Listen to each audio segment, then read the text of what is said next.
Take a slow, unhurried breath. Let yourself arrive here now. Sleepy Food Lore is a soft and quiet space, a place where nothing is required of you except gentle attention, if even that. You are welcome to drift, to listen loosely, or to close your eyes and let the words flow past like a low tide that smooths the shore. You do not need to remember anything that is said. Nothing here is a lesson. Nothing asked to be understood.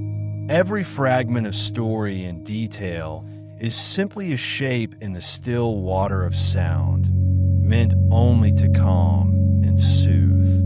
You are here to rest, and perhaps, in some small way, to rediscover wonder in the most ordinary of things. Tonight, that small and quiet companion is salt. Simple, familiar, and unassuming. A fine scattering of crystals that meld into everything we eat and everything we taste. Salt is so easy to forget, and yet so full of history, of mystery, of deep stillness. If you're lying down, you can feel the weight of your body settle more fully into the surface beneath you. You can allow your shoulders to soften just a little more. You can notice the air around you, still and perhaps a little cool, steady in its quiet presence. The room does not need to be perfectly silent. Any small sounds you hear can simply be folded into the gentle rhythm of your rest. As we begin, you might picture a handful of salt resting on your open palm. Perhaps the grains are coarse and glittering, catching stray light like distant stars. Perhaps they are fine and pale, a soft dust that clings to your skin. There is nothing grand or demanding about it. It is just a simple mineral formed from the slow conversation between ocean and stone, between time and evaporation. We begin with something small because small things are good guides into slowness.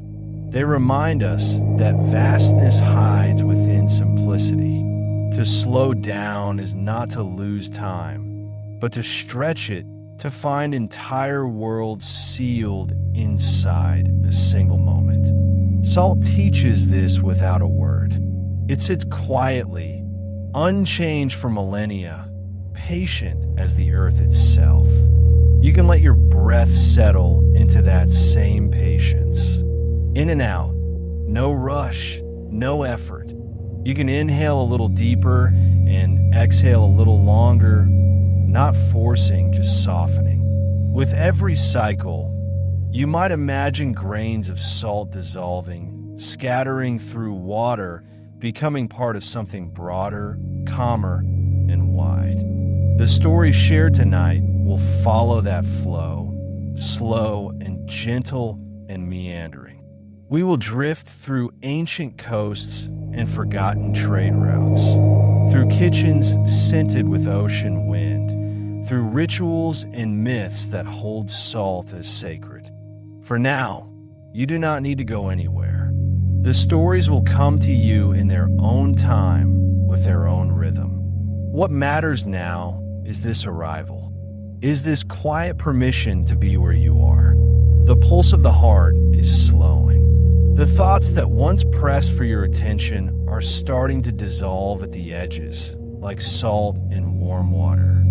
The world is narrowing to softness and breath. You are safe here. You are steady. You are allowed to rest. Soon, we will begin to trace the lineage of salt, its long and shimmering path through human history. But not yet. For now, you may simply float in the pause before the story, in the hush of the first moment before sleep. You can let this stillness linger and let the journey begin. Salt as a constant. Salt has always been here. It has always waited quietly somewhere nearby, on the kitchen shelf, in a glass jar, or in a small ceramic bowl near the stove. There's a good chance that even now, as you listen, a little salt rests somewhere close to you. A grain may be scattered on a counter, a shaker may be sitting on a table, or a small packet may be tucked beside a forgotten meal. Salt is so small, so constant, and so easy to overlook. There is comfort in that constancy, in knowing that something so simple has followed humanity across every shore and season. Every kitchen, in every language, in every age, has known the same soft glimmer of salt. Our ancestors held it in carved wooden boxes or folded cloth. We keep it in glass and tin. The salt itself has not changed. It remains white, crystalline, and unhurried. If you picture the kitchens of the world, warm kitchens, cool kitchens, tidy and cluttered ones alike, you'll find that somewhere among the pans and wooden spoons, there is always salt. Salt rests beside the stove. Salt sits at the table. Salt waits within reach of every cook's hand. It is one of the few ingredients nearly everyone shares, the one word that passes through hundreds of tongues, but always points to the same familiar sparkle. Salt is what we all quietly agree upon, even when everything else is different: the rice, the bread, the sea, and the story. It is the same in a farmer's kitchen and in a palace. It is the same in the cool of Iceland and in the desert heat of Morocco. It is the same in small wooden boats that once sailed to harvest it, and in modern kitchens where electric light hums above the stove. Salt does not demand to be noticed, but it belongs everywhere. If you listen closely, that sameness has its own kind of music.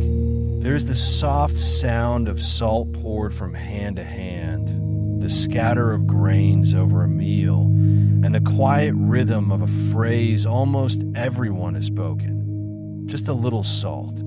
Just a little salt to make everything feel balanced again. Salt is almost invisible in its usefulness, yet when it is missing, something feels unfinished. A soup feels thin. A loaf feels dull. The world's edges blur just slightly. We do not think of salt until we notice its absence. And even then, we rarely stop to wonder at its faithfulness, how it has been there all along, quietly doing the same work day after day, year after year, century after century. Salt does not change. It listens, perhaps, to every story happening around it, the laughter in the kitchen, the simmer of broth, the clinking of dishes being washed, but it stays steady. It keeps the same shape. It offers the same quiet gift. In this way, salt becomes a kind of reassurance. It tells us that not everything shifts or fades. Some things hold gently still no matter how much time moves past. Just a little salt. This phrase is so ordinary that it barely feels like language anymore. And yet when it is whispered slowly, it feels like a prayer for steadiness. It feels like a reminder that small and simple things are often what keep us whole. Salt waits patiently in the background, unchanged, unnoticed, and always ready to offer balance when balance is needed. So when you hear the soft repetition of those words, you may let them settle in your breath. Just a little salt. You can let them steady you. You can let them bring you back to the familiar rhythm of the quiet and the known. The salt in your kitchen and the salt in the ocean are not strangers to each other. They are the same, carried by the same cycles of water and sun, dissolving and reforming endlessly. Salt has always been near, and it always will be. What salt is? If you look closely at a grain of salt, really closely, you will see that it is not soft or alive like so many things in the natural It does not breathe. It does not grow. Salt is a mineral, a thing born from matter, from earth and evaporation, from quiet physical laws that have been repeating themselves for millions of years. It is one of the simplest and most ancient patterns the world has ever formed. Each grain is an arrangement of two elements, locked together in perfect balance. Sodium and chlorine, two opposites that meet and hold each other, form something entirely stable, tiny clear cubes of crystalline calm. There is something peaceful in that simplicity, in the way salt seems to understand exactly what it is meant to do and nothing more. When you hold salt between your fingers, you can feel its edges. If the grains are coarse, they feel crisp and definite. If the grains are fine, they slip and slide like dry sand in a gentle wind. There is no warmth in salt, and yet there is no cold either. Salt rests in a kind of quiet neutrality, neither sharp nor soft, neither living nor dead. It simply is. You might imagine sprinkling a little of it into a bowl of water. The crystals vanish almost at once, slipping invisibly into the liquid until there is nothing left to see. The water looks unchanged, yet the salt is still there, dissolved and waiting. If you leave that same bowl to stand in the sun, the water will slowly disappear, drifting back into the air as vapor.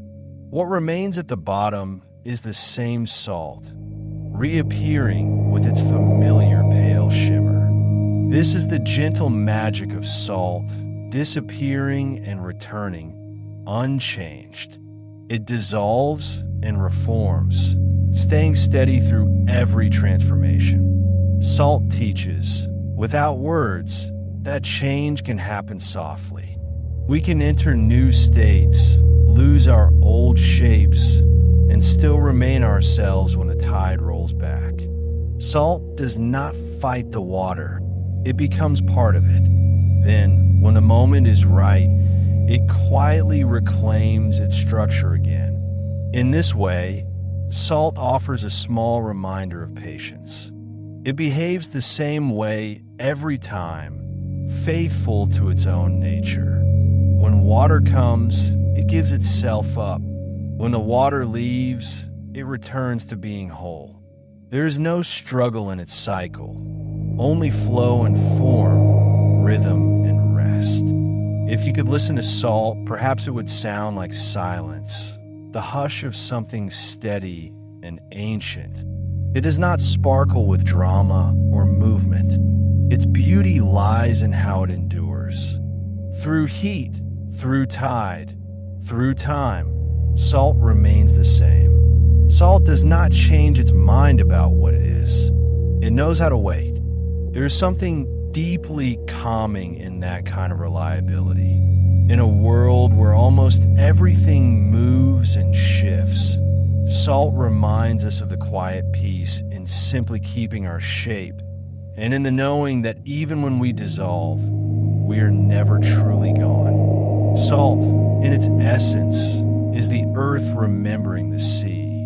It is the meeting point of elements that once drifted apart and found their balance again, one crystal at a time. As it sits there, still and glimmering faintly under light, it needs nothing more. It is a mineral of pure stillness, waiting in its familiar, gentle form. Salt and time. Salt is a patient thing. It does not rush to form. It waits. It waits through years, through centuries, through the long and silent patterns that shape the earth itself. While our lives move in days and weeks and seasons, salt keeps to an older measure, the slow tempo of geological time. Long before our ancestors walked the earth, salt was already being born. The oceans that once covered vast parts of the world would rise and then retreat, leaving behind hollow basins in their wake. In those still and sunlit pools, water would shimmer for months and years, and sometimes millennia, quietly working its way upward into the air. What remained after all that waiting was salt, patient and perfect and crystalline. No single moment creates salt. It is the work of countless small pauses. A droplet is lifted by the sun. A breeze whispers across a still shore. A layer of vapor rises and vanishes. This happens again and again. A story told not in hours, but in layers of quiet repetition. If you could stand beside one of those ancient salt flats, you might hear nothing at all. The air would be dry and still. The light would be steady, without urgency or shadow. Time there would seem suspended, and in a way it is. To form salt is to surrender to slowness. It is to trust that the process of becoming takes as long as it takes. The sun plays its part. The wind does too. Most of all, it is the stillness that does the work. The quiet waiting. The gentle insistence of time itself. Pulling water upward molecule by molecule until only the essence remains. It happens so slowly that no one could possibly watch it. No one could witness a crystal forming in real time, because its movement belongs to an entirely different rhythm. It is the rhythm of mountains rising, of continents drifting, of ocean beds folding in upon themselves. Salt is born in the same language the earth uses to breathe, long and cyclical and silent. When you think of that, the small handful of salt in your kitchen begins to feel like a message from the deep past. Every grain is a memory carried forward through unimaginable spans of waiting. Salt remembers the sun that dried the ancient seas. It remembers the winds that pressed gently over plains of glimmering mineral light. It remembers when the world moved more slowly, when all things took the time they needed to become themselves. There is peace in that remembrance. Nothing in nature rushes. The sun rises at its appointed pace. The wind shifts in its own season. The water evaporates when the air is ready to hold it, and salt appears when all else is gone. As you rest now, you might let yourself sink into that pace, the pace of evaporation, the rhythm of steady disappearance.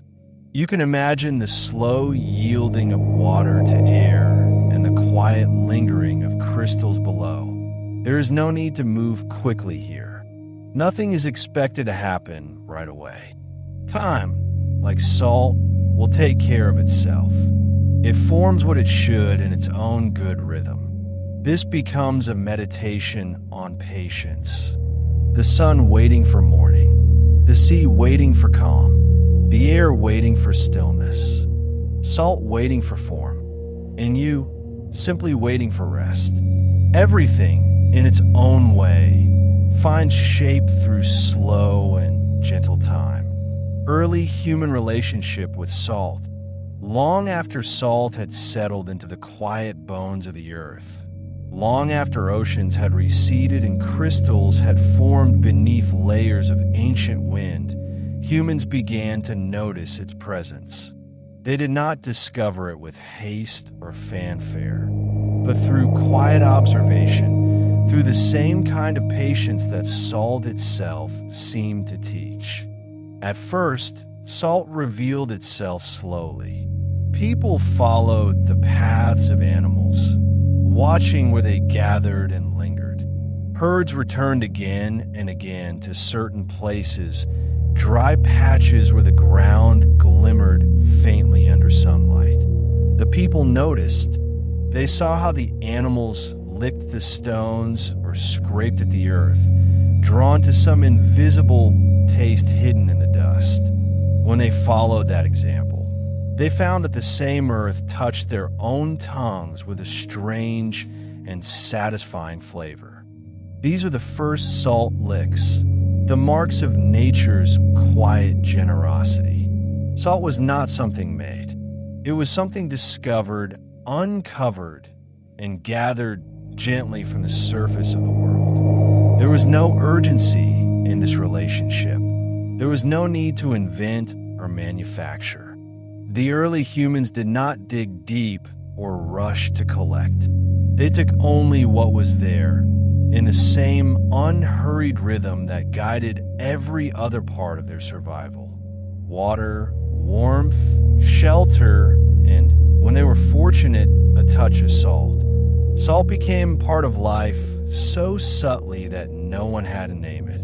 There was simply the knowing that food with salt tasted more alive, that the body felt steadier after it. Salt softened the bitterness of wild herbs, balanced the greenness of plants, and deepened the flavor of whatever was hunted or gathered. It became an invisible companion to nourishment, never celebrated, but always present. You can almost imagine them, with small fires glowing in the dusk, the first human hand sprinkling ground crystals into pots of boiling roots or meat. The sound of wind moves through dry grass. The murmur of people learning quietly what the earth offers. In those early moments, salt is not yet trade, not yet ritual, and not yet treasure. It is simply part of the land and part of the pattern of living things. Salt's first story with humanity is one of attention. It teaches observation, how to see the shimmer that others might overlook, how to follow the subtle signs of nature's generosity. It asks for nothing in return, except perhaps respect. In every region of the early world, different landscapes give the same gentle gift. In dry lake beds, salt gleams like frost. In sheltered caves, it forms rough crystalline walls that can be broken and carried away. On coastal rocks, thin white crusts appear where tides quietly withdraw. Humans learn to recognize those signs, the promise of salt written softly into the earth. Little by little, salt joins the story of survival, not as a discovery that changes everything, but as a companion that has always been waiting. It reminds those early people of the deep connection between their bodies and the land around them. The same salt that lingers on their lips once rested in the sea. It once traveled through sunlight and wind and time. There is no ceremony yet, no trade or measurement, only the simple gratitude of finding what is needed. Salt is accepted the way dawn is accepted, as something that just is. In that distant and unhurried past, salt exists without ownership or urgency. It belongs to the world as much as to the people who take it. It is shared by animals, by water, and by air. It waits for discovery and then folds quietly back into the rhythm of life. The many forms of salt has always been one thing, and yet it takes on many forms. It is at its heart the same simple pattern, tiny crystalline bonds between two elements, but its appearance changes depending on where it awakens from the earth.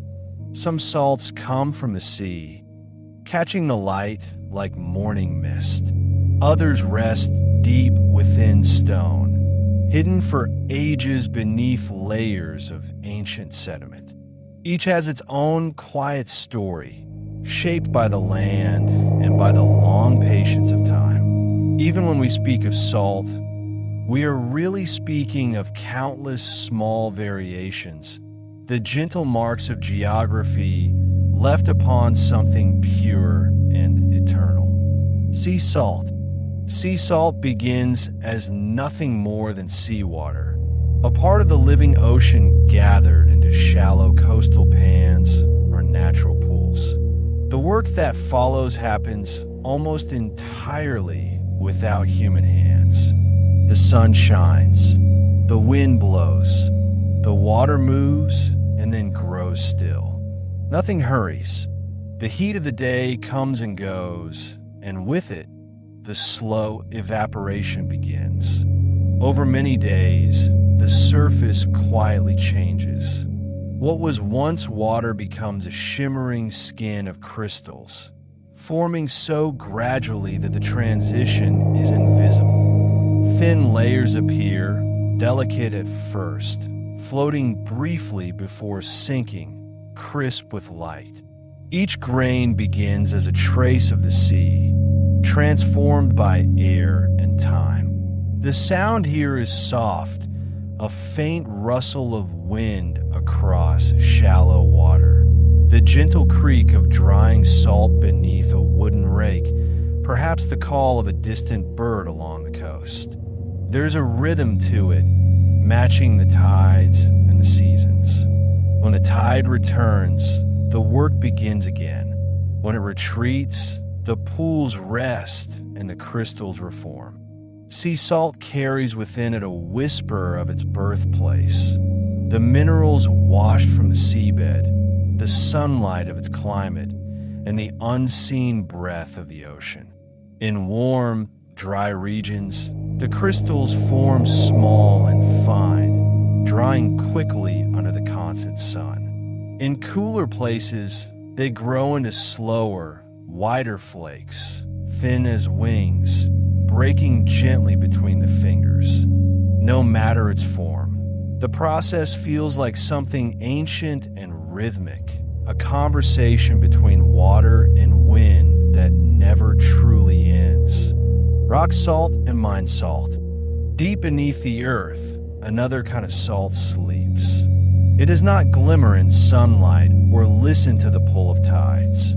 It lies heavy and still, sealed away in rock, a mineral archive of oceans that once were. Rock salt formed long before any human gathered it. It began in the same way as sea salt, when ancient seas dried and left their mineral residues behind. Over unthinkable stretches of time, layers of earth pressed down upon those residues, burying them deeper and deeper until they became seams of solid crystal, as firm and enduring as the mountains around them. When people mine salt from the ground, they are not making anything new. They are unearthing something that has been perfectly preserved for millions of years. The mining is slow and deliberate. Large blocks are cut and carried upward from the dark, then carefully broken down into smaller, workable fragments. The air in those caverns is cool and still. The walls glimmer faintly, each surface carrying the soft, translucent light of the mineral itself. This is salt that has never felt wind or wave since the first days of its forming. Salt untouched by air for centuries, patient and unchanged. Rock salt is the weight of the earth made visible, a quiet memory lifted from geology into daily life. Regional salts and place. Over time, as salt has been gathered from many corners of the world, each place has lent its own subtle voice to the crystal. The essentials never change, sodium and chloride bound in simple union, but other minerals slide gently into the pattern, coloring it and shading it and softening its brightness. In one region, the salt may shine almost pure white, gleaming like frost under light. In another, it may be soft gray from clays and stone. Farther still, it might glow with a rose-pink hue, touched by traces of ancient iron. Each carries the story of the land it comes from without ever needing to move quickly or far. Salt is often named not for people, but for places for the flats, the shores, the mountains, and the bays. These names hold geography quietly within them, reminding us that salt is not man-made, but earth-made. It is a record of environment, not invention, a still photograph of minerals, soil, and time. When we use these salts, we rarely think about their journey. Yet each pinch is a fragment of the wider world, shaped by sunlight, wind, and slow, ancient movement beneath the ground. Without fanfare, each crystal keeps a memory of a specific horizon, a climate, and a shore. Salt for the table and salt for the pot. In the end, all these variations find their way back into familiar places, into the kitchen, into the meal, into the simple rituals of daily living. There's the salt for the table and the salt for the pot. The first is usually finer, meant to dissolve quickly on the tongue or melt into warmth. The second, often coarser, lingers longer in water, softening more slowly and releasing its mineral calm at its own pace. There is no urgency in this use, just as there was none in its creation. A small pinch here and another there. Gestures repeated thousands of times through countless generations. Every cook in every corner of the world makes these same quiet motions. The hand reaches for the bowl, the grains fall, and the balance is restored. There is no need for precision. There is no need to count. There is only the gentle instinct that says, just a little salt. The same pinch and the same small act connect human hands to oceans and stone, to the slowness of evaporation and the weight of the deep earth. Each use renews the same story, simple and steady and calm. Salt as a traded good. After salt has long been gathered and known, after it has settled into human awareness as something both necessary and quietly precious, it begins to move. It does not move quickly or with the urgency of conquest or adventure, but with the slow and steady pulse of trade. Salt does not travel on its own. It is carried. It is lifted, packed, balanced, and guided by hands and hooves and wheels. It moves at the pace of the living world, at the slow rhythm of animals walking across plains, at the creak of wooden carts rolling over dry earth, and at the shuffle of feet over sand and stone. Every movement is small, deliberate, and predictable.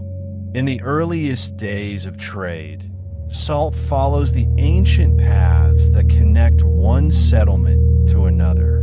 People travel for days, sometimes weeks, along routes that wind through valleys, cross rivers, and pass over calm, barren spaces where the only sound is the wind brushing against the earth.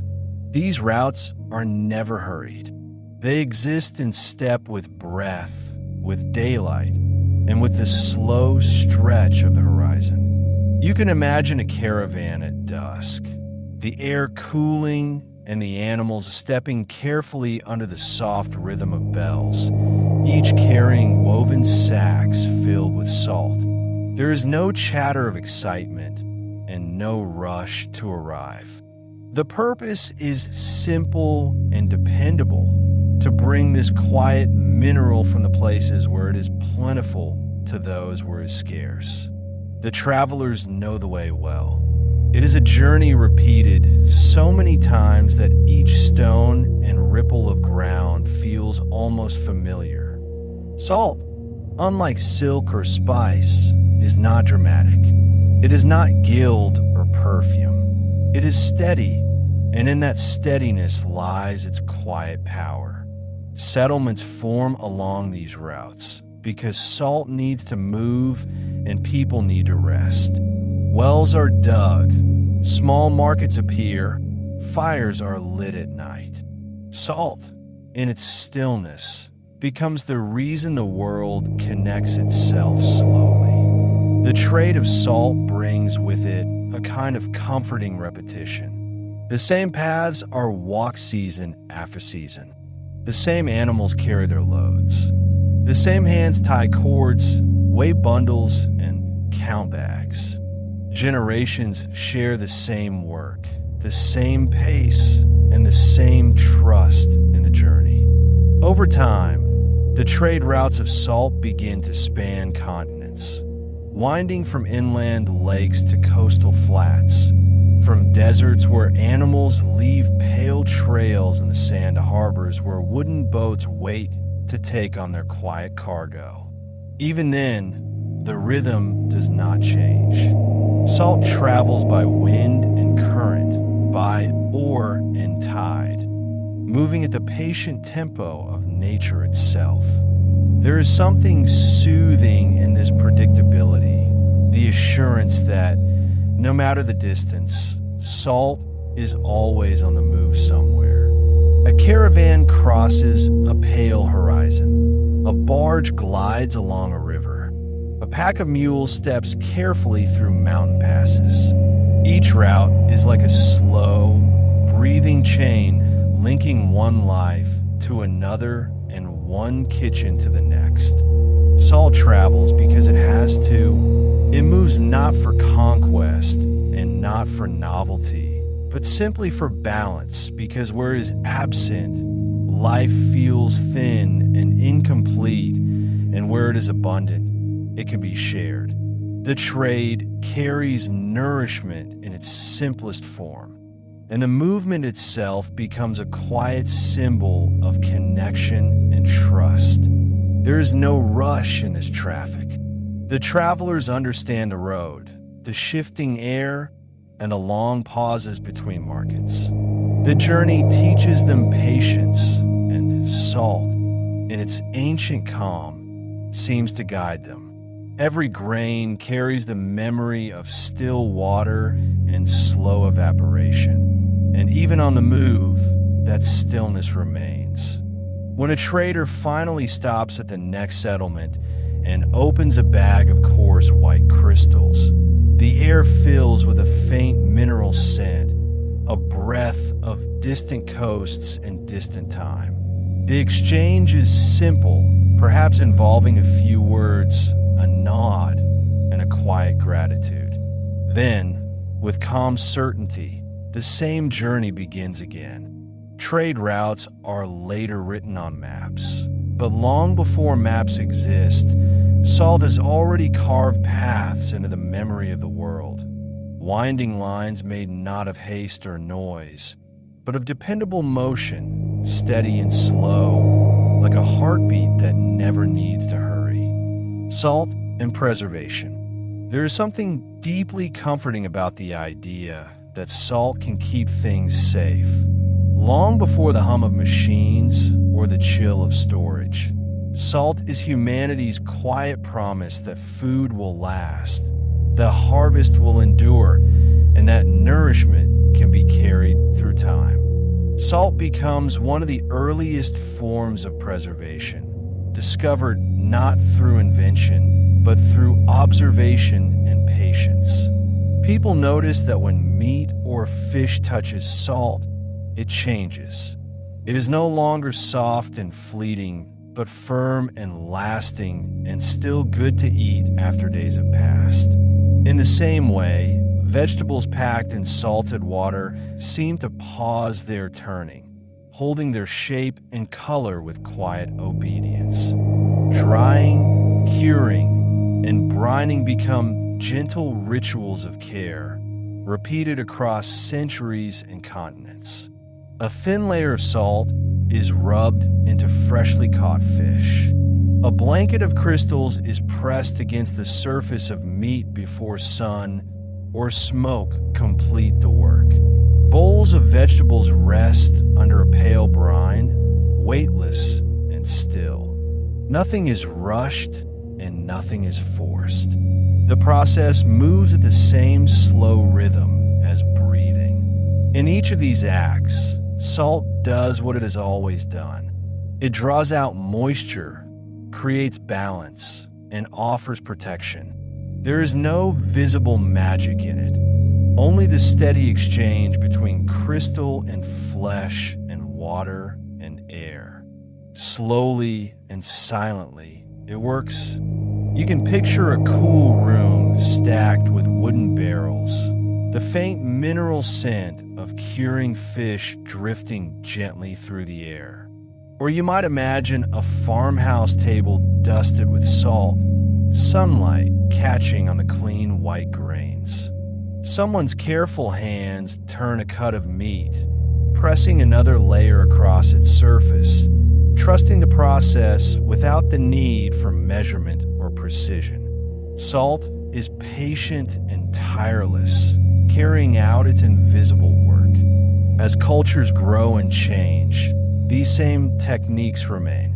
In every corner of the world, salt becomes a quiet thread tying yesterday to tomorrow.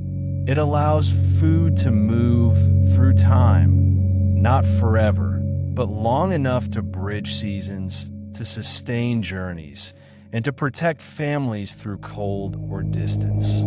Salt becomes a keeper of life's rhythm, preserving not only flavor, but continuity. There is comfort in that sense of continuity, in knowing that the same shining substance lying quietly in your kitchen today once preserved fish along ancient coasts, vegetables in mountain villages, and meat in dry desert air. Thousands of years ago, other hands performed the same simple task with the same calm trust. Rub the salt. Wait. Be patient. Even now, the act of salting feels meditative. It invites stillness. The mind slows as each pinch falls, and the grains scatter like dust from old seas. You do not hurry the process. You watch and let it happen. Salt teaches that protection can be gentle. It does not build walls or barriers. It simply holds time at bay, softly, by keeping what is precious in balance. When we taste cured foods, we are tasting that balance, the steady partnership between the living and the elemental, between change and preservation. Salt does not stop time altogether. It merely slows it enough for us to catch our breath. Perhaps that is why salt brings comfort even beyond hunger. It is a reminder that not everything fades too quickly. There's a way to hold what nourishes us a little longer. With each use, we repeat an ancient gesture, a touch of salt, a moment of waiting, and a feeling of quiet protection. In this way, salt becomes something more than a mineral or a seasoning. It becomes reassurance, a soft whisper that says that what is cared for can endure. Salt in everyday cooking, for all its long and ancient history, most of salt's life is spent in the simplest of moments, in kitchens that smell of warmth and steam, where it quietly completes every meal without ever asking for attention.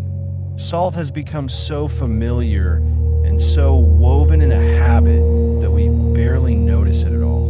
And yet, it waits for us, always nearby, always ready, and always patient. There's a rhythm to using salt in cooking, a rhythm so well known that it no longer needs to be taught.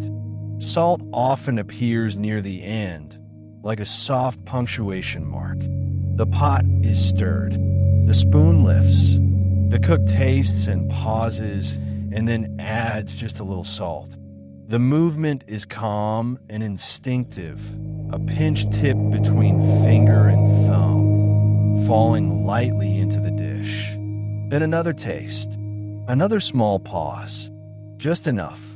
Those two words, just enough, hold generations of quiet precision. They are not about measurement or strict control. They are about balance felt rather than calculated. Too much, and the world in the bowl tilts. Too little, and something feels unfulfilled. When it is right, everything in the dish comes into focus, not loudly and not dramatically, but softly, like a painting brought into gentle light. Salt's true gift in daily cooking is its invisibility. The moment it is added, it begins to disappear. The grains dissolve into warmth, sliding into water or oil or sauce until they leave nothing behind but clarity of flavor. The salt itself is gone, but its presence lingers, holding the taste of everything else together. You never see it after that moment. It vanishes without a trace. The difference it makes is subtle, complete, and balanced. In that way, salt mirrors much of life's quiet care. The things we do every day that go unnoticed, the gestures that seem small but hold everything steady. Each cook in every home and in every corner of the world shares this same pattern. Stir, taste, add, taste again. The same hand motion and the same small act of adjustment. It has always been this way, and it will always be this way. Salt connects the ancient with the everyday, the past with the present, and the vast patience of the sea with the soft warmth of a kitchen stove. There is calm in that repetition. The pot simmers. The air fills slowly with scent. The cook leans forward, breath steaming faintly over the surface, waiting, tasting, deciding, and adding just a little more. When the balance is right, there is no applause and no acknowledgement, only peace. The meal continues. Salt has done what it was meant to do, and it asks for nothing more. Salt is background, never the star. It exists to lift what surrounds it, to reveal what is already there. It does not dominate. It supports. Even in conversation, we describe perfection not as saltiness, but as harmony, as the point when every note fits and nothing calls too much attention to itself. Once you start noticing, you begin to sense salt's gentle presence everywhere. In the water that boils for pasta, in the sprinkle over roasted bread, in the soft whisper against tomatoes, eggs, greens, or broth. It is never alone in the spotlight. It prefers to dissolve, to give itself away fully. Perhaps that is what makes it feel so familiar, the way it disappears in service of something greater, the way it quietly balances a dish without anyone needing to see the work it does. The grains vanish, and the meal is complete. Tonight, somewhere, as a meal comes together, someone will taste, smile, and say softly, just enough. The salt will have done its work, quietly and invisibly and perfectly. Salt and the body. Salt has always been part of the body's story. Long before we learned to give it a name, our bodies already knew it and recognized it and reached for it in instinct and memory. Salt is not a stranger to us. It flows quietly through the blood, gathers in the skin, and lives in every tear. Is the trace of the ocean still carried within? The lingering reminder that life itself began in water touched by salt. When we taste it, something ancient stirs. The body understands that flavor, not as novelty, but as familiarity. There is comfort in it, a wordless recognition between what is inside and what is outside. Salt reminds the body of its own balance, of what must be kept and what may be released. Thirst becomes the body's conversation with salt. It is the way the body asks, the way it signals that equilibrium needs tending. When there is too much salt, thirst arrives like a gentle messenger. encouraging water to return. When there is too little, the body calls in other ways, through craving, through quiet fatigue, or through a whisper of need that draws us toward nourishment. The dialogue is ancient and self-knowing and constant. In this way, salt becomes neither danger nor indulgence, but part of a rhythm, a quiet give and take that unfolds every day without our needing to think about it. The body understands moderation far better than the mind does. It seeks balance, gently correcting and adjusting and settling back in a harmony whenever it can. Salt teaches, simply by existing, that balance is not stillness but flow. Fluids move, the heart beats, the breath gathers and releases, all guided by a subtle internal tide. There is salt in every heartbeat, a trace of the same crystal that forms on the shore when sea meets sun. When you place a grain of salt on your tongue, you're tasting something both utterly ordinary and profoundly familiar. The body accepts it not as foreign matter, but as something returning home. The flavor itself, sharp and clean and elemental, feels grounding, like stepping into a cool current of water. Throughout history, people have understood this quiet connection. Salt has often been valued not only for taste or preservation, but for the way it seems to align with our own inner chemistry, our delicate balance of water and life. To eat salt is to join in the same circle that links ocean, rain, soil, and breath. All these forms move and replenish each other endlessly, maintaining the same invisible equilibrium that makes living possible. Salt remains present, small and calm and unassuming, a simple reassurance that the body knows what it needs and will tell us when it does.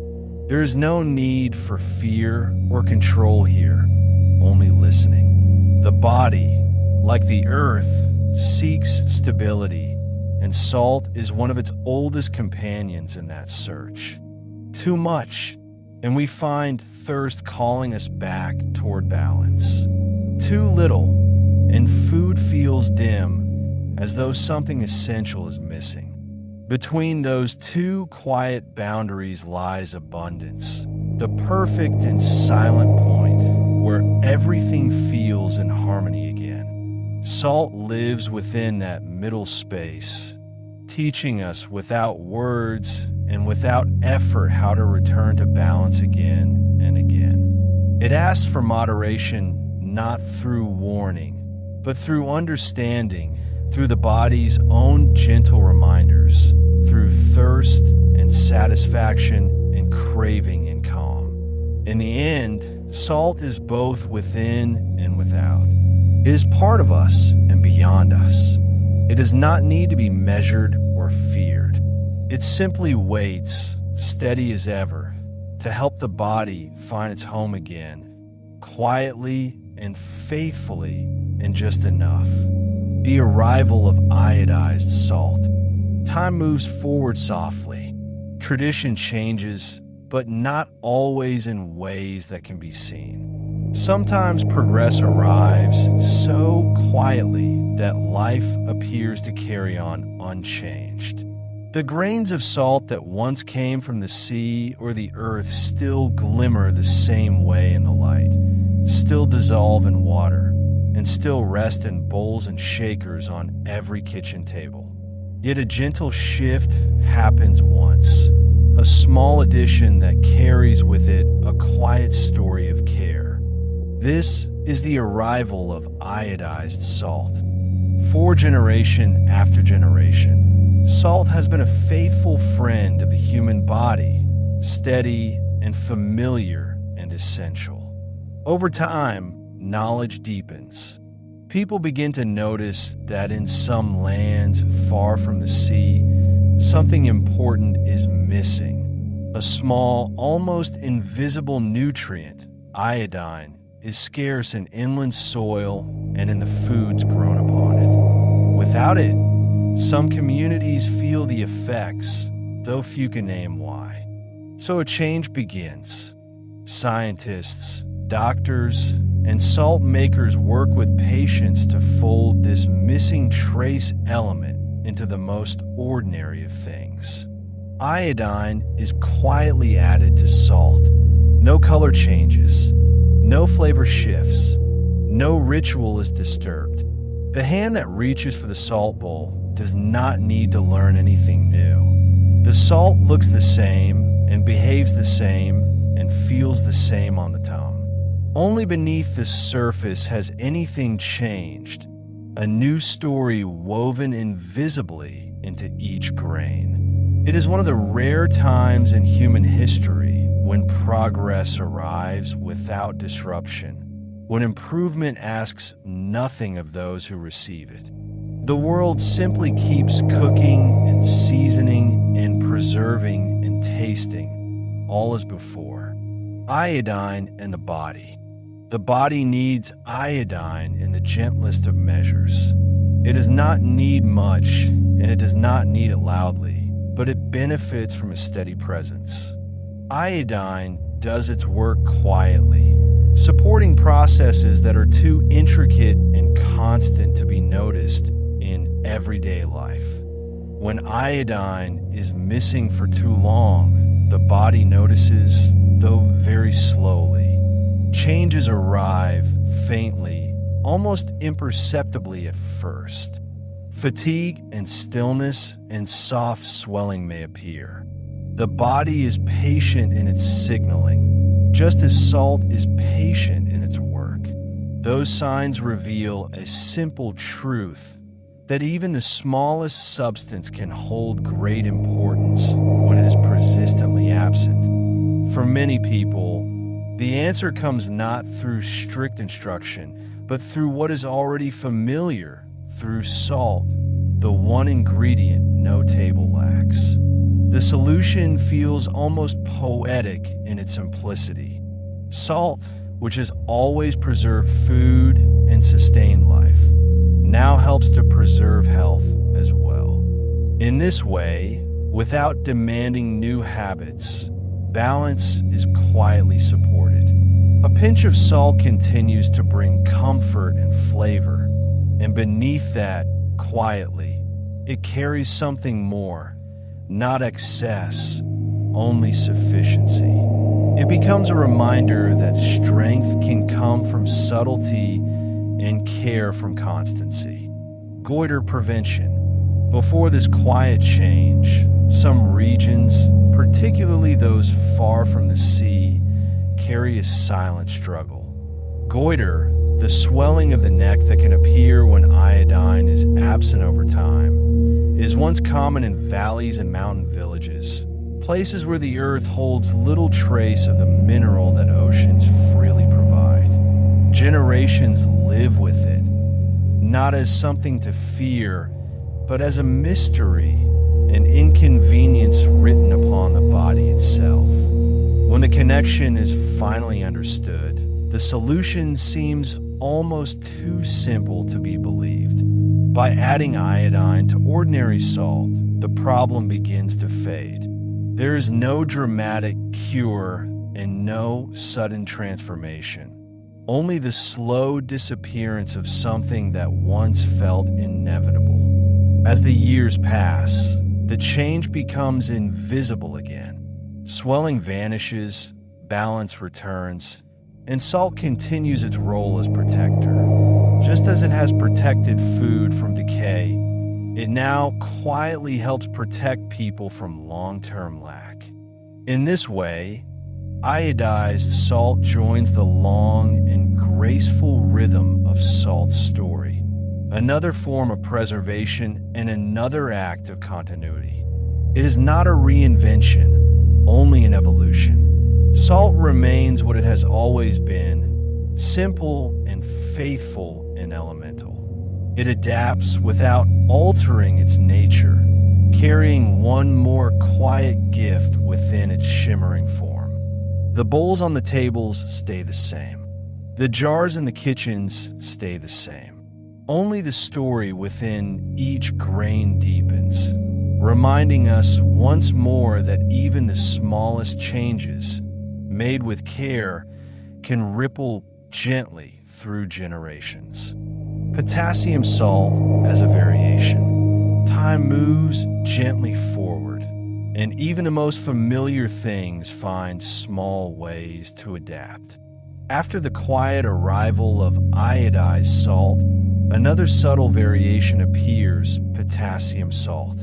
Like every change that comes before, it does not arrive with noise or ceremony. There is no need to learn new motions or new rituals. The salt still looks the same and still shimmers in the light and still pours through fingertips as softly as ever. Potassium salt is a modest modification of what has always been. It is still salt, still a fine scattering of crystals, and still an invisible presence once it dissolves, but its structure carries a small adjustment. In many versions, part of its sodium is quietly replaced by another mineral, potassium, changing nothing about its role on the table or in the pot. It remains most of what salt has always been, simple and familiar. This is not a replacement, only an evolution, an adjustment within the same tradition. Salt keeps its place in human life, on the counter, by the stove, and within reach of every meal. No new tools or measurements are needed. The same pinch lies between the fingers. The same soft sprinkle falls. There is the same comfort of habit. Why potassium was introduced. The idea behind introducing potassium into some salt centers on balance rather than elimination. People begin to think about how much salt they use over long periods of time, and they explore ways to gently adjust without losing the familiar patterns of cooking and eating. Potassium is already present in many foods, resting naturally in fruits and vegetables and grains. When potassium is included in salt, it is not to create something unrecognizable, but to create small, quiet adjustments in the background. Salt becomes one of the places where these small shifts can exist peacefully, helping the world adapt without anyone needing to notice. Across years, the change settles in softly, one more thread in the long fabric of salt's usefulness. Salt has always been a patient companion to human need, changing only when the world around it changes. Potassium salt is one more expression of this patience, a new form carrying the same calm presence that salt has always offered. Taste and habit. When tasted on its own, potassium salt can offer a faint variation, a slightly different brightness on the tongue, perhaps a softer or less sharp edge. In cooked food, that difference often drifts into the background. Within soups and grains and sauces, the distinction fades and the flavor feels as familiar as ever. For most people, the same gestures continue unchanged. The same hand reaches for the same small container. The same grains scatter softly across vegetables, bread, or simmering broth. Habits do not need a shift. The memory stored in muscle and movement remains the same. Slowly, over time, people carry on seasoning as they always have, their meals tasting just as they remember. Potassium salt in daily use. In everyday life, potassium salt behaves very much like other salts. It is used by feel, not by rule. A pinch here, a stir there. It waits near the stove or on the table, ready to join meals just as sea salt or rock salt does. It dissolves quietly into food and disappears, leaving harmony behind. Little about it suggests novelty. Once added to a dish, it becomes part of the flow of cooking, inseparable and invisible and complete. No one pauses to think about it once it has gone into the pot. Salt, in all its forms, rarely asks to be remembered. It works by vanishing. Now, many versions of salt share the same world, resting side by side in cupboards and markets. Sea salt, rock salt, iodized salt, and potassium salt. Each traces a different story and arise by a different path, yet all fulfill the same purpose. Together, they form a quiet family of minerals bound by time and patience, and by the human hands that lift them. None of these forms stands above the rest. Each belongs. Each completes the same gentle task to bring balance, to preserve, and to reveal flavor without claiming the spotlight. Over the centuries, salt has changed forms and origins, and yet in essence, it has never changed at all. Even now, as modern variations find their place among the familiar, salt continues just as it always has, steady and faithful and unhurried. It adapts softly and without announcement, forever the same companion in the rhythm of daily life. Salt has always been close to where people gather. It sits quietly on tables, rests in small bowls on kitchen counters, or sleeps within glass shakers and carved wooden cellars passed from hand to hand. However simple or ornate the vessel may be, the gesture remains unchanged, salt waiting patiently to be touched, to be moved, and to complete the meal. Every day, in homes around the world, the same small motion repeats itself. Fingers reach out, a pinch is taken, the hand lifts and scatters the crystals through the air. Sometimes the movement is deliberate, sometimes it is almost unaware. It always carries a quiet rhythm, a pattern learned long ago and never forgotten. You can imagine the long line of people who have done the same thing before you. Cooks in dim doorways lean over pots. Families in candlelight season food in shared silence. Travelers pause beside fires and sprinkle a meal with the same soft mineral that once belonged to the sea. Across centuries and across languages, the gesture remains the same. The lift and the fall and the slow spread of flavor. There is something deeply human in that repetition. Salt's presence on the table is practical and symbolic, a sign of readiness and welcome and care. A table feels unfinished without it, as if hospitality itself requires that tiny sparkle of mineral light resting beside the meal. Even when it is untouched, its presence reassures. Salt means that nourishment has been considered. It means that someone has thought about balance. In older times, the containers that held salt were treated with quiet respect. A salt cellar might be carved from wood or stone, kept covered to protect the purity of what it holds. It is sometimes filled before dawn and sometimes passed to guests with care, as though the act itself carries blessing.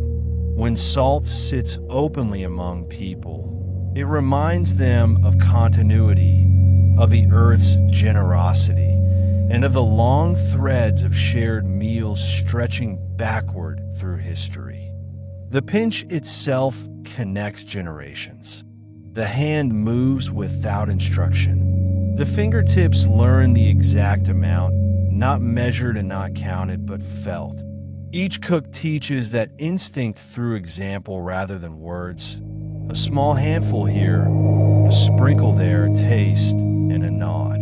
The rhythm passes quietly through time like a lullaby that no one remembers learning. Even the sound of salt being used has its own calm vocabulary.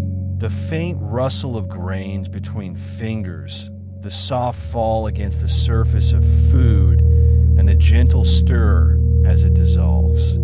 These sounds form part of the music of everyday life, familiar yet barely noticed, gentle and grounding. Salt's ritual is never dramatic.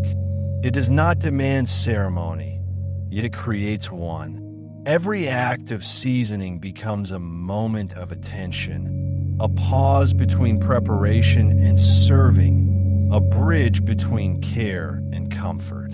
Somehow, this simple motion, reaching and pinching and sprinkling, feels like an offering. As centuries pass, the tools may change. A spoon here, a shaker there, a small dish of polished glass. The gesture endures. The hand reaches for salt as it always has. The memory of the motion lives in muscle and instinct. Each time it happens, it renews the same small tradition, shared quietly across time and place. In that repetition lies a kind of peace. Salt connects the timeless with the present, offering a rhythm older than words. It steadies the meal, marks the moment, and disappears into what it completes. The grains dissolve, the taste settles, the hand relaxes once more. The ritual is done, not because anyone stopped to think of it, but simply because it belongs there, as natural as breathing and as constant as the sea that first gave it form. For as long as people have known salt, they have trusted it to do more than season or preserve. In many places, salt has been a quiet protector, a symbol of purity and promise, and the unseen boundary between safety and the unknown. Long ago, people placed small bowls of salt near their doors. The idea was simple and wordless, that the house would be guarded and that harm would falter at the threshold. A bowl of salt sitting at the entryway mirrored the stillness of the sea itself, patient and watchful, a calm barrier between what belonged inside and what drifted out beyond. Salt at a threshold is a gesture of faith rather than fear. It is not meant to ward away a specific threat, but to remind those who pass through to carry awareness and to step into or out of the home with care. The salt waits there like a small, unmoving blessing, gathering the day's energy quietly as people come and go. It is common, too, for travelers to tuck small pouches of salt into their pockets or into the folds of their clothing. The reasons vary across cultures, yet the essence is always the same: to carry a portion of protection and to keep balance close at hand wherever the road might lead. Salt, so constant and worldly, feels trustworthy enough to serve as shield and companion. It asks for nothing and yet offers reassurance. Its presence whispers of safety and guidance and home. Folklore often speaks of spilled salt and of how one might respond to the small accident. Across many lands, people share the same quiet custom: to take a pinch of what has fallen and toss it gently over the left shoulder.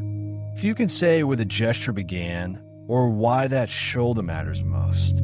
Perhaps it is meant to counter some invisible imbalance or to restore what has been lost through a touch of intentional care. Regardless of the original reason, the movement lives on, simple and repeated and instinctive, a tiny ritual of correction that blends practicality with belief. Salt also finds its way into blessings. It is scattered across new homes, mixed in a holy water, or used by farmers to protect animals and fields. In some places, brides and grooms share salt at weddings as a sign of lasting preservation and unity. In others, salt is poured into the corners of rooms to mark a sacred space, or sprinkled into the first pot of soup cooked in a new kitchen. The granules stand for safety and continuity and the desire for life to go on without decay. Through centuries of stories, salt's meaning remains steady even as words and religions change. It symbolizes honest work and faithful promise, the idea that something given in good faith should never spoil. People once swear oaths over salt, believing that to betray a shared meal is to betray the bond of life itself. None of these customs requires explanation. They simply endure, passed quietly from generation to generation like all useful habits do. In many places today, few remember exactly why salt is placed on a table before anyone eats, or why a sprinkling over a doorway feels comforting. Yet the gestures persist, softened into instinct, stripped of fear, and held in the body's memory long after their stories have faded from words. Perhaps that is what gives salt its spiritual stillness. It carries not the weight of superstition, but the calm of continuity, the belief that something pure and enduring can help to keep life in balance. Whether resting in a bowl by the door, slipping through the fingers, or scattered in silent reassurance, salt remains what it has always been, a symbol of presence and protection and quiet trust. In many places, the welcome of a home begins with salt. A small bowl might be placed on a table or offered alongside bread to the one who enters, a simple act filled with quiet grace. To eat salt together is to form a bond, to acknowledge that from that moment onward, harm will not pass between those who have shared a meal.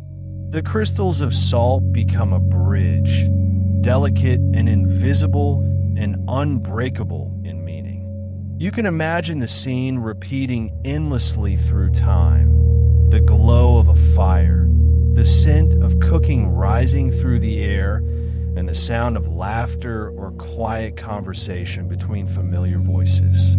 Someone reaches for the salt, sprinkles it carefully, and stirs it into the meal, not thinking of ceremony, but acting within it.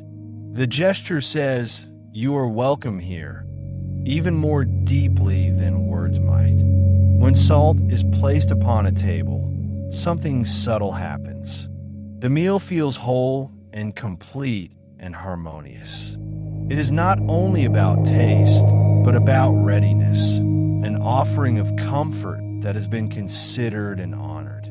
The host who seasons the food quietly extends care, ensuring that every bite will bring satisfaction and ease. Salt becomes a language of hospitality that needs no translation. There is a calm simplicity in the way salt moves between people. One hand passes it to another. A small thanks is murmured. A smile is perhaps exchanged.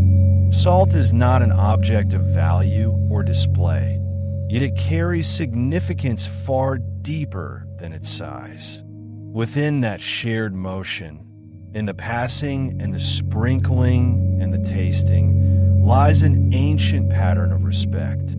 Each grain of salt added to food meant for others is, in a sense, an act of love. It shows attention to detail and an understanding of comfort. To season food for another person is to say, "I have thought of you. I want this to please you.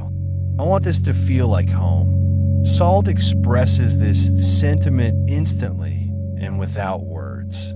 In many cultures, to share salt still means to be bound by friendship or agreement. Meals that bring people together often rely on salt as their most humble and essential ingredient. Bread and salt, soups and stews, all carry within them the quiet hope that those gathered will be content and safe and sustained. Salt continually reminds us that hospitality is about presence, about taking time and offering attention and creating peace in the simple act of eating together. It has always belonged to this kind of warmth. It does not need ritual drums or grand declarations. It works through silence and through kindness. Every shared meal, whether grand or ordinary, carries a trace of that ancient promise, the quiet assurance that the act of eating salt together is still one of humanity's simplest ways of saying, stay a while. When something becomes part of daily life for so long, it often finds its way into language. Salt has done exactly that. Through centuries and across countless tongues, its taste and nature have quietly shaped the way people express truth and kindness and wisdom. Words that begin in kitchens and around tables become gentle philosophies about what it means to live well. In many cultures, to speak of salt within language is to speak of worth, of quiet and enduring value that cannot be easily measured. Someone described as the salt of the earth is not grand or loud, but steady and good, reliable in spirit and generous without need for attention. The phrase carries warmth and humility, honoring the person who lives honestly and seasons life itself simply by being present. Elsewhere, salt comes to mean wit and liveliness. To take something with a grain of salt is to hold words lightly, to listen with balance, and to avoid letting the imagination run too far. Even small expressions like this show how salt mirrors the art of living, measured and aware, careful not to lose its equilibrium. There is also the expression worth one's salt, an old saying born from trade routes and hard work. It once means that a person is valuable and deserving of what they are given and capable of carrying their share. Over time, the phrase softens into respect for effort itself, a recognition that to earn one's salt is to live with integrity and to contribute meaningfully to one's community. When the word salt enters proverbs and tales, it often carries the same message, that goodness does not shout but preserves and protects and gives flavor to everything it touches. Salt represents honesty. It represents perseverance. It represents the small but irreplaceable element that keeps life balanced. You can almost hear the rhythm of these phrases spoken quietly at a fire or between generations. Salt and grace at every table. Words, like salt, must be used with care.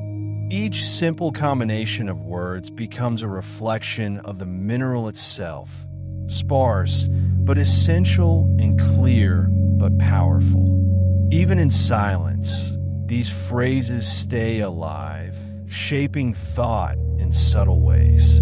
To describe a meal or a person or a story as well salted is to imply it holds depth and satisfaction. Not too much and not too little, but just enough to remind you of the richness behind simplicity. Language remembers what people feel. In these idioms, the world has remembered salt not merely as taste, but as a mirror of balance, a quiet teacher of moderation and meaning and care. Salt teaches presence. It teaches how to honor what is basic and pure. The same could be said of the words that survive longest. They, too, are seasoned lightly and preserved by repetition and carried gently through time. Even now, when someone sprinkles a few words of comfort or a touch of wit or a moment of kindness, It is as though they are adding a small measure of salt to the conversation. Nothing extravagant, only enough to make the meaning feel alive. Over thousands of years, salt has seasoned not only our food, but our stories and our languages and our ways of understanding one another. It lingers quietly in the phrases we still use, connecting speech to sustenance and thought to nourishment.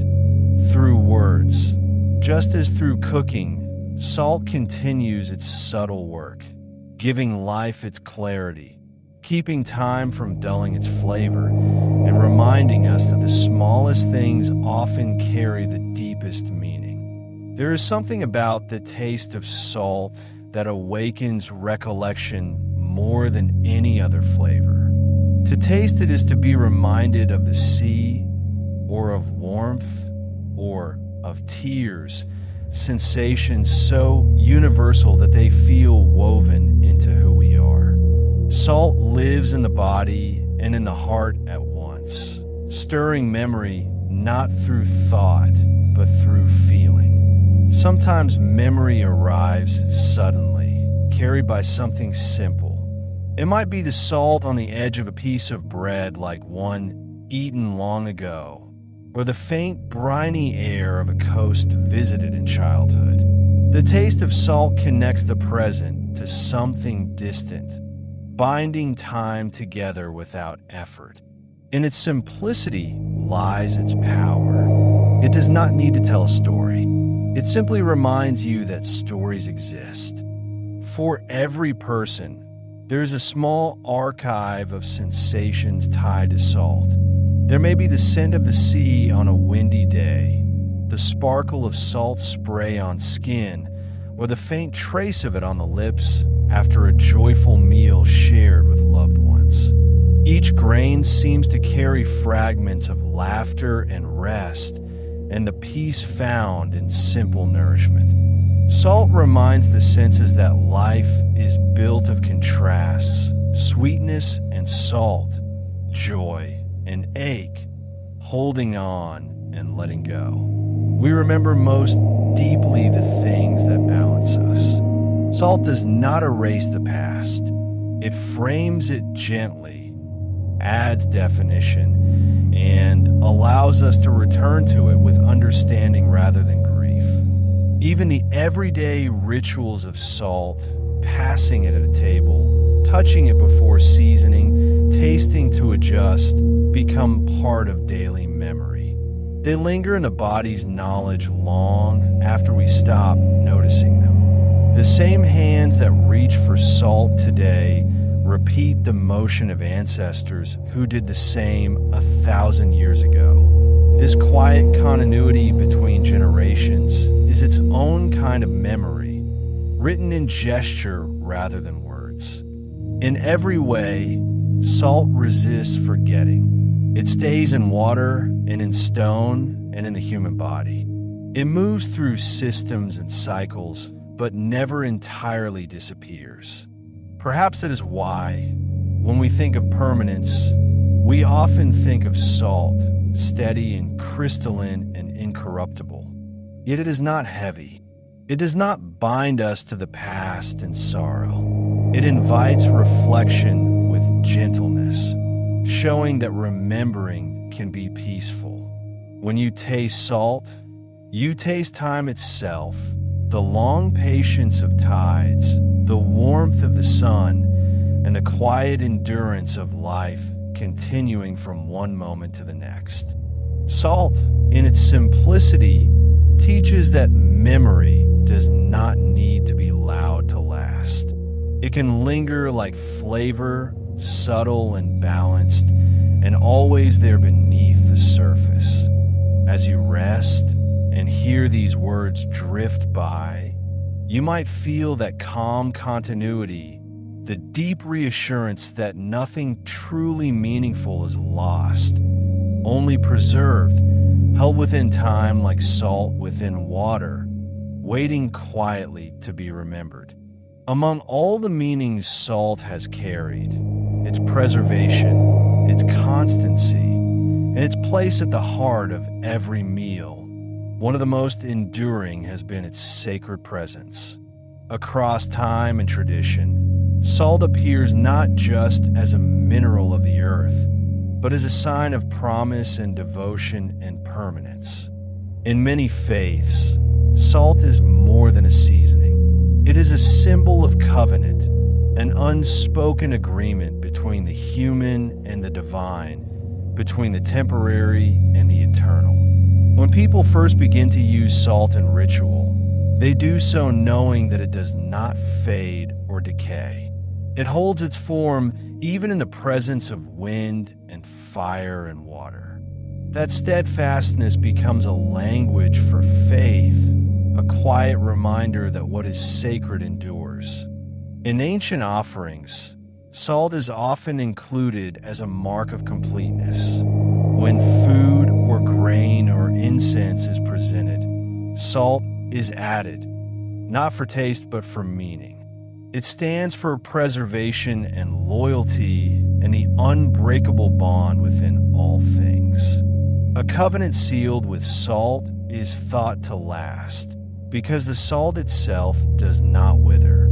These gestures are small but filled with deep calm. A pinch of salt is placed beside an altar. Light reflects on white crystals spread across a stone. There is no noise and no demand, only reverence. Salt's presence says what words cannot. That permanence resides within simplicity, and that even the smallest offering carries infinite weight when prepared with care.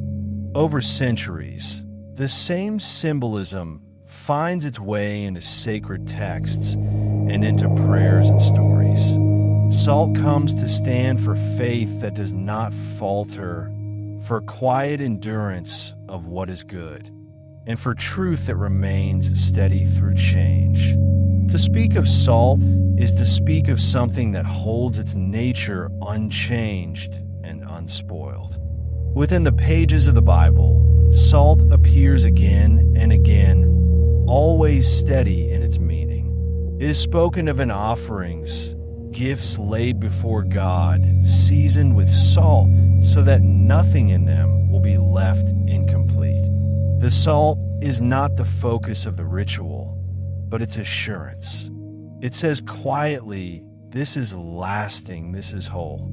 In other passages, salt becomes a metaphor for faithfulness. People are encouraged to be like salt, steadfast and honest, and preserving what is right. When salt keeps its taste, it embodies integrity, remaining true to its essence and refusing to fade into emptiness. This imagery repeats softly throughout sacred text, calm and unforced. Salt represents what does not decay and what cannot lose its purpose. It bridges the world of the material and the spiritual, a substance of the earth that speaks to eternal constancy. Even when touched by flame or poured into water, salt's truth continues. The water may change and the light may fade, but the salt remembers itself. In this way, salt's presence in Scripture becomes much like its presence in life, small and quiet and vital. It is not asked to be praised. It simply remains and does its work in stillness. For the faithful, salt's steadiness becomes a model for heart and spirit, to hold true, to endure, and to preserve kindness and truth against the pressures of time. Even now, those same verses and gestures echo faintly whenever salt is offered in ceremonies or shared at tables or carried into new homes. The meaning may be softer, spoken in calm tradition rather than formal ritual, but the feeling remains. Salt is permanence. Salt is covenant. Salt is the steadiness that bridges the human and the divine. It is easy to see why such a simple mineral would carry sacred weight. It does not change its substance. It cannot be destroyed by age. In many traditions, these qualities are revered. Salt's purity and permanence remind people of what endures beyond fleeting days: devotion and truth, and love and peace. In this way, salt, which begins as the earth's simplest gift, finds its way into holy language as a mirror of the eternal. It holds within its crystals the same meaning it always has, that to remain true and to preserve goodness and to endure quietly through time is itself a sacred act. There is something deeply peaceful about the way salt moves through ceremony. It does not need to shine or command attention. Instead, it works through stillness, through the quiet touch of a hand and the grains scattered with intention and the faint glimmer of light upon a crystal that holds meaning older than memory. Ceremonies that call upon salt rarely change what is seen, but they transform what is felt. To scatter salt, or to hold it, or to place it within water is to mark a moment of awareness, a pause between what was and what may come. In that moment, salt becomes a bridge, joining the visible with the invisible and the ordinary with the sacred. For as long as people have sought balance and peace, salt has been part of their rituals. In many cultures, it is used to bless and to protect, not through force, but through purity. Its simple composition represents clarity. When sprinkled on a doorstep or stirred into water or used to encircle a space, salt quietly signifies cleansing and renewal. It tells the earth and the spirit alike that this place is cared for and that intention and faith have been set gently in motion. In households across the centuries, small acts using salt echo these same beliefs. A pinch is scattered before journey. A bowl is placed beneath the first light of dawn. Rooms are cleansed not with grand gestures, but with deliberate calm. Each practice is different in form, but identical in essence, a wish for peace and preservation, and for all transitions to unfold gently. Salt ceremonies are never about spectacle. They are about honoring stillness, about the inward step and the repetition of gesture and the reassurance that even when the world changes, purity can be renewed with simple acts. To watch salt being used in ceremony is to watch patience itself at work. Each grain becomes a tiny vessel of meaning, carrying intentions whispered so softly that they hardly need to be spoken. The same sense of reverence appears in weddings and in blessings of new homes and in the beginnings of travels or new seasons. Salt often takes its place among flowers and bread and candles, a quiet participant witnessing promise and continuity. To include it is to acknowledge the enduring and to invite steadiness forward. Wherever salt appears in ceremony, it carries the same silent vow that what is started today may endure and that what is good may be preserved. Even when ceremonies fade with time, their echoes remain. You can find them in modern gestures that feel both instinctive and ancient. Someone tossing a pinch of salt into a new pot, sprinkling it before setting flowers, or whispering a quiet word of gratitude when seasoning food for family and friends. Each small act is a continuation, a ceremonial heartbeat carried forward through habit. The beauty of salt lies in how it holds duality. It can preserve and cleanse and protect and sanctify and rest in stillness or dissolve into movement. Perhaps this is why humanity has never let go of its ceremonial use.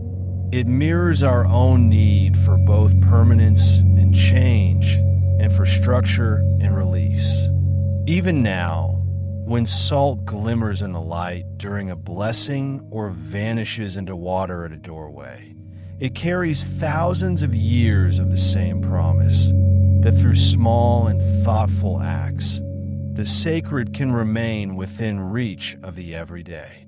The ritual continues, quiet and complete, like the taste of salt itself, ancient and pure and enduring. Salt returns to the table every day.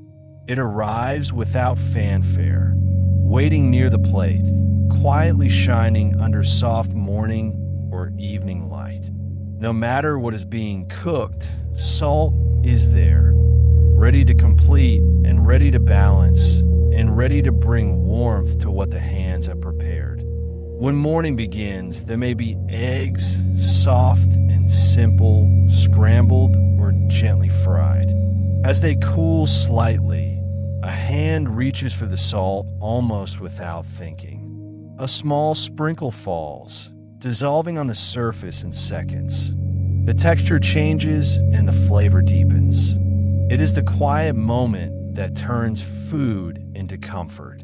Salt does this softly, always in the same way, without needing to be seen. Later in the day, the same hand may reach again, this time over a plate of potatoes, boiled or roasted or mashed.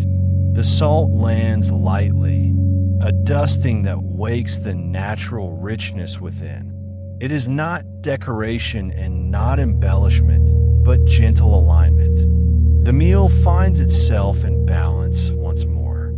At another table somewhere else in the world, salt meets rice. The grains, once plain and soft, seem to breathe differently after the first touch of salt. The salt finds its way between the grains and vanishes from sight, but not from presence. The rice tastes whole and complete. No other ingredient could do so much by doing so little. Somewhere, a pot of soup simmers slowly. It has been cooking for hours, vegetables and broth, and perhaps a few herbs resting in the liquid like quiet companions. Near the end, a small measure of salt joins the rest.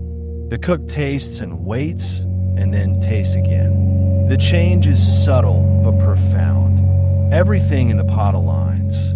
The salt dissolves fully, leaving only harmony behind. Each of these meals, eggs and potatoes and rice and soup, is ordinary. Each shares the unspoken ritual of completion. The act repeats day after day in homes across the world. No one really decides to do it. The motion simply happens, a pinch between the fingers and a soft shake from a small jar, and the simple understanding that every dish, no matter how humble, deserves its balance. There is comfort in this sameness. Salt does not care where it falls, on breakfast or lunch or dinner. It performs the same steady service in every place, adapting to every flavor and dissolving into every setting. Regardless of culture or habit, salt is the silent companion of nourishment. The cook's first instinct and the eater's final touch often meet in that same small white sparkle. At every table, every day, the same story unfolds in silence. Salt on eggs, and salt on potatoes, and salt in rice, and salt in soup. The food may change, and the hands may grow older, and the dishes may differ in shape and scent. The small, steady act remains, the quiet touch of salt connecting the present to the endless rhythm of meals before it. And now, the kitchen is still. Only the smallest sounds break the quiet. Somewhere, a pot is simmering. The surface of the liquid trembles gently with each slow bubble that rises and bursts and disappears into a faint cloud of steam. Light moves across the room, shifting with the hour and settling on the edges of the counter and on the rim of the pot. Nothing hurried happens here. Everything unfolds at the slow pace of warmth. The air carries a soft fragrance, layered and calm. Vegetables melt into stock. A hint of herbs begins to open. There's the faint mineral whisper of salt waiting close by. This is the rhythm of patient work, where time seems to lengthen so that the senses can keep up. A hand reaches for the spoon. The motion is easy and almost dreamlike. The spoon dips into the pot and stirs with steady circles that leave small spirals on the surface.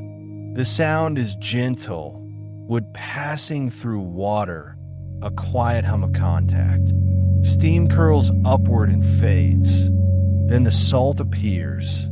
A bowl rests nearby, holding a small mound of crystals like a pile of light. A fingertip presses into the salt and lifts only what can be held. The grains fall slowly, scattering through the air before landing in the pot. They disappear immediately, leaving no trace but the faintest shimmer in the swirl of steam. Tasting is not performed with ceremony, but with intuition. There's a pause.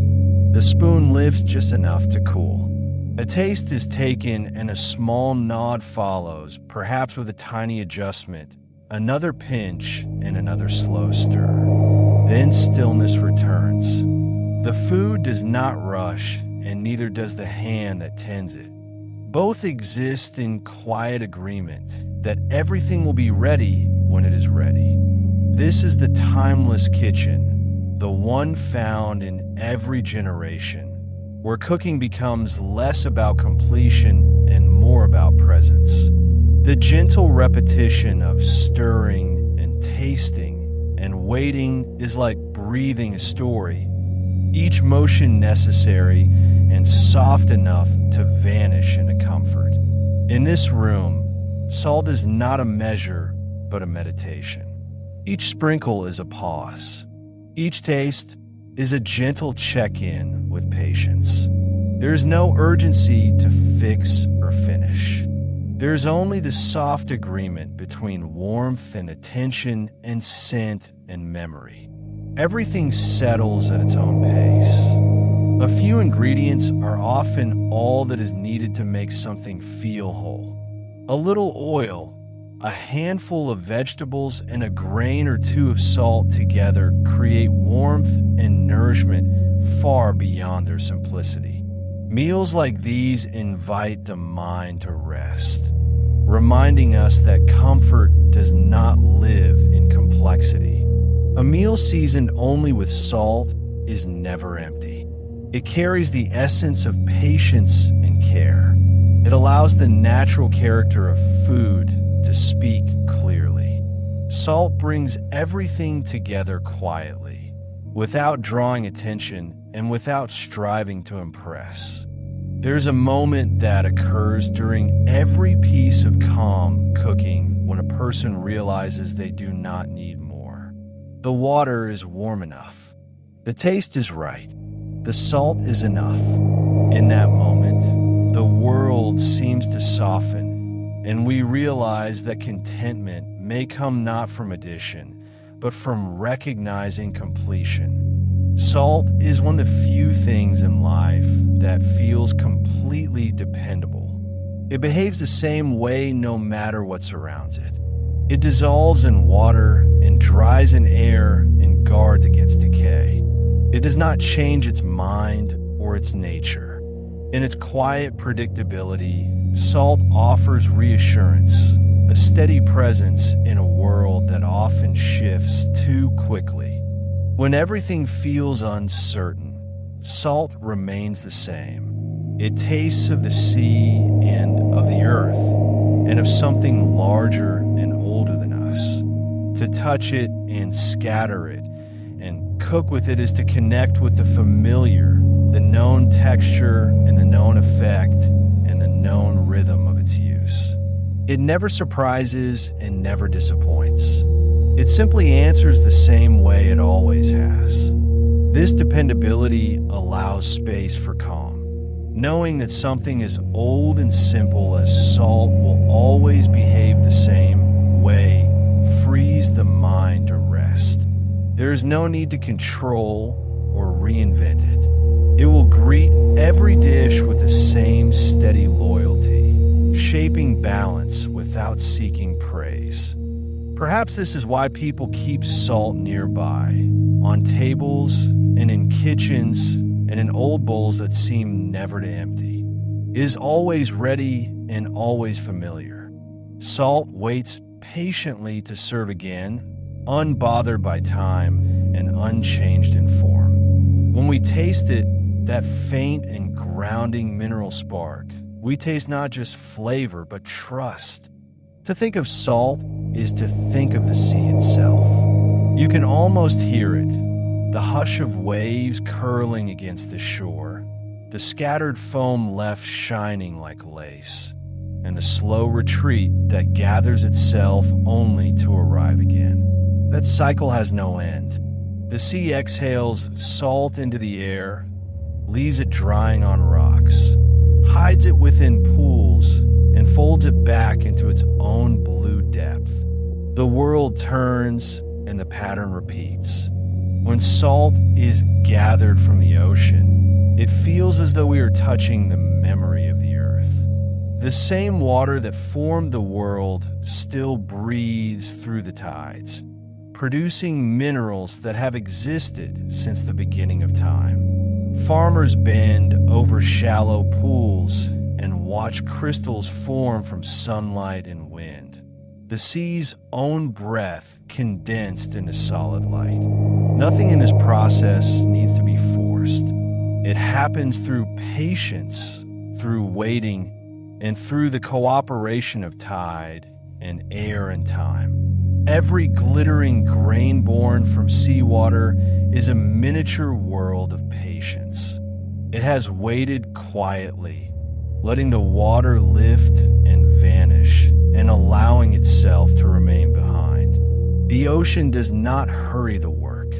It repeats it endlessly, trusting that evaporation will always come and that wind will always return. Like all natural things, salt teaches by example, showing constancy without effort and transformation without loss.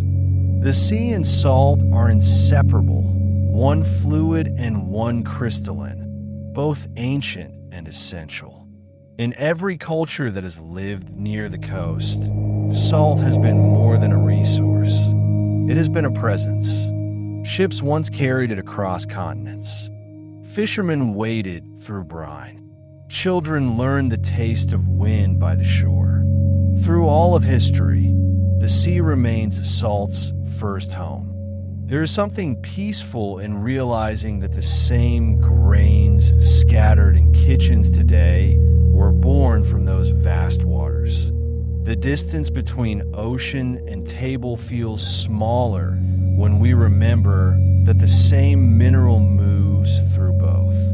The rhythm of the waves becomes the rhythm of daily life, the stirring of a pot and the sprinkling over food and the soft dissolving into warmth. If you stand by the sea at dusk, the connection feels almost physical.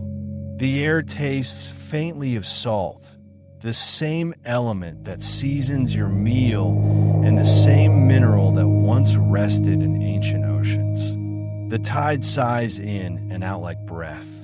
It feels endless and always familiar.